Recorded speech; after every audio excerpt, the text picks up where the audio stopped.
Sexual harassment on Capitol Hill continues to be the dominant story. Yesterday, a major figure brought down. Minnesota Democratic Senator Al Franken announced he would resign from office at the end of the year in the wake of calls from within his own party to step down due to allegations of sexual misconduct that took place before he became a United States Senator. Of course, this took place days after the Dean of the House, a former Congressman John Conyers of Michigan, retired, but the reality is he resigned. In a speech yesterday on the Senate floor, Franken defended his conduct as a United States Senator. I know in my heart that nothing I have done as a senator, nothing, has brought dishonor on this institution. And I am confident that the Ethics Committee would agree. But Franken also struck a defiant tone, calling out Donald Trump and the Republican Party.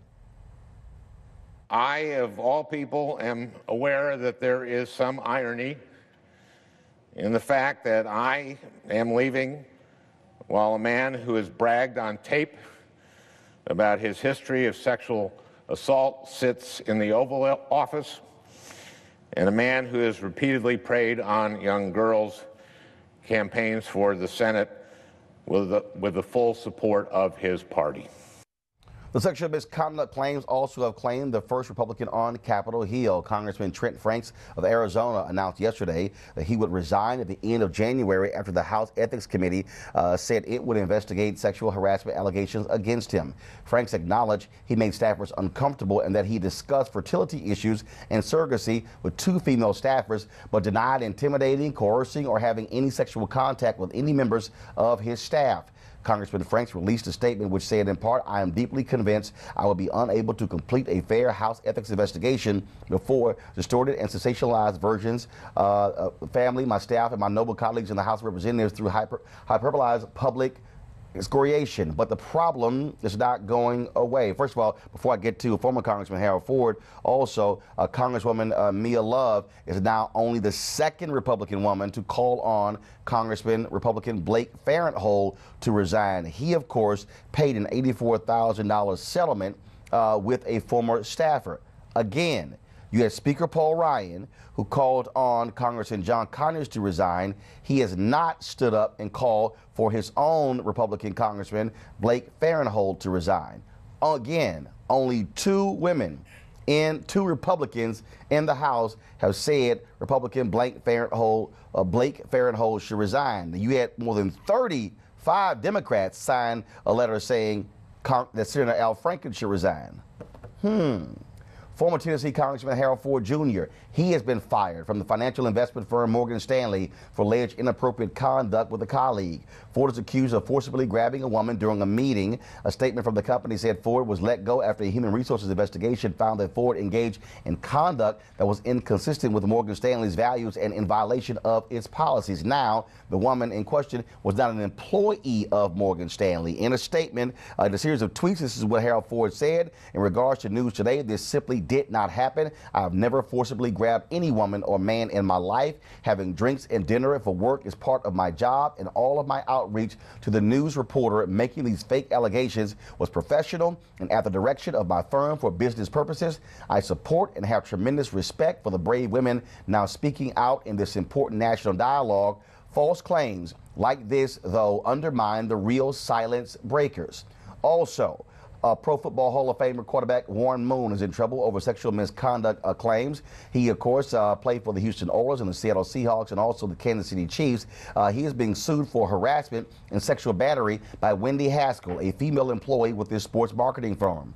Moon is taking a leave of absence as a radio analyst for the Seattle Seahawks, but is denying the allegations. Moon's attorney, Daniel Fears, said in a statement, Mr. Moon denies the claims by Ms. Haskell. Mr. Moon contends these claims are meritless, and he has every intention to vigorously defend himself in court. Now, folks, let's go to our panel here. Let's deal with what's happening here. You have Senator Al Franken, who resigns.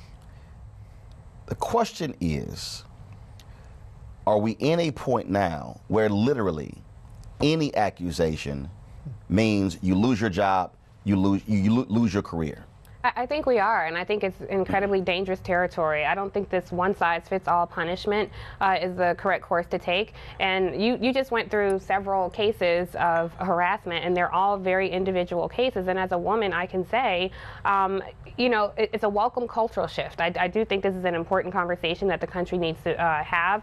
I think it's a great gut check for men to ask themselves and make sure that they're not making women feel uncomfortable. However, I don't know what the Democrats gain if they think that having this one-size-fits-all punishment is going to endear some sort of support from these hard right-wingers and that they're going to, you know, somehow win this moral argument. I don't think that's going to happen, and you don't see the other side of the aisle doing that. And I think Al Franken was absolutely right. Where was this outrage and this uniting of women to call for the, you know what, grabber-in-chief to step down? Or, you know, the right is doubling down their support. They're funding an accused child molester, and they haven't, you know, lost much support with their hardcore base.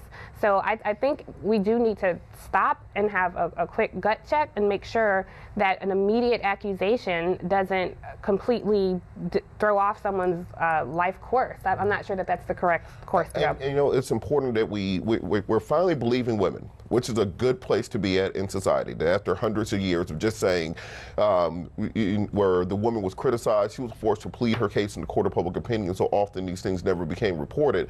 But now, as the pendulum shifts, we have to put legal frameworks in place and also cultural frameworks in place that protect people from non-meritorious allegations.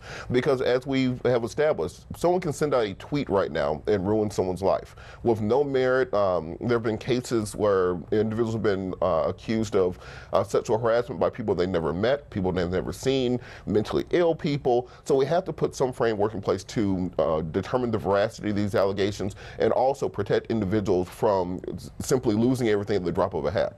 And last night, Roland, we were at a dinner and we were talking about the different thresholds, Tiffany, that you were talking about.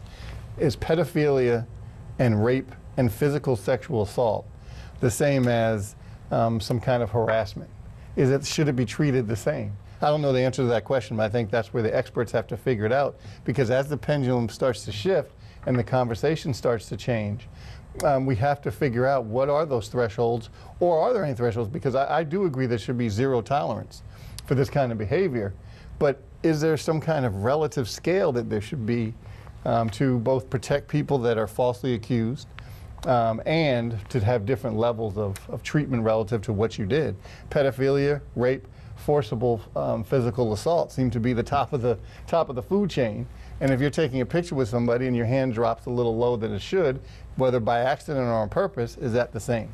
And I think there's a racial element here too, Roland. I mean, you remember, you know, we all know about white women making accusations against men of color. Exactly. And there was no due process then. You know, they were immediately, quite literally, lynched at that time. So I don't want to see us go back to immediately a woman can make a claim and all of a sudden somebody is publicly dragged and their lives ruined. The thing for me here, I think when you begin to break these things down, you're absolutely right. There's a difference between somebody who said that I was sexually assaulted, meaning sexually assaulted, meaning when you're discussing rape. Then all of a sudden you begin, when you hear the particular stories where someone forcibly kissed, they were grabbed, they were constantly being pursued, they were shown sexual photos. So I think you have that. Then all of a sudden, then when you look at some of the different allegations, it then becomes, they made a comment about how I looked or how I dressed. And then it becomes, okay, was that consistent? Was that persistent?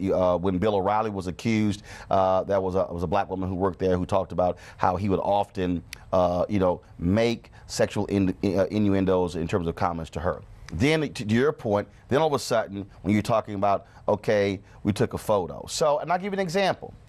And this is not to defend Al Franken, it's just to show you the example. So the woman who accused Al Franken of taking the photo where he was simulating grabbing her breast, well, later they released photos and videos where she had kissed someone else, didn't ask permission, and also grabbed the butt of another entertainer. That was played up as, oh, that was just a joking thing by her. So then you say, well, reverse it. what was it with Franklin? I mean, they actually pulled the video of that. And so then now you're having a much different conversation. So then it becomes, okay, so we don't know like you may see a photo, but we don't know what was behind that, what was that environment. And so then it says, well, this person says this. And also keep in mind, the woman who made the initial claim against Al Franken said he should not resign for this. And so we are sort of in this space where companies, which I totally understand, companies are like, forget that. We're just going to fire folks. That's it. Move on, because we're not even trying to get into any conversation of, well, what degree it was. It's just, yo, fire, move on, except the agency where the agent Adam Bennett grabbed the genitals of Terry Crews. He was suspended for a month, removed from his position as head of the motion picture division, but he's still an agent. Now Crews is suing him as well. So it's interesting how he went right back. But I still got a problem where Republicans are silent on one of their own. This is where I go back to. Democrats are sacrificing their own on the altar, saying, hey, we want a clean slate. Republicans are like, we ain't getting rid of anybody. Because, well, the problem is the follow-up question to your point. You said, I think there are 2 white Republican women that have come out. No, just one. Actually one. Just one. Barbara Comstock of Virginia, Mia Love of Utah, the sister. That's it. That's 2. it. Oh, okay, so 2 Republican women. There is no letter from 20 Republican women. The Concerned Women for America, a conservative women's group called the Concerned Women for America, have said nothing about Republican Blake Farenthold.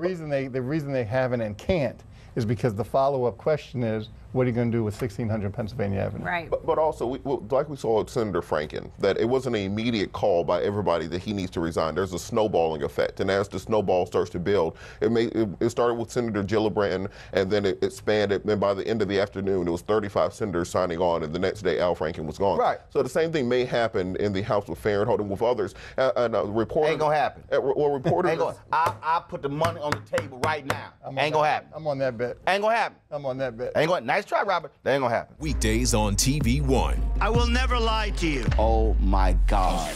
Roland Martin. He doesn't want to talk to us. He wants to ignore us. Uncensored. Hell no. That ain't gonna cut it, boo. Unapologetic.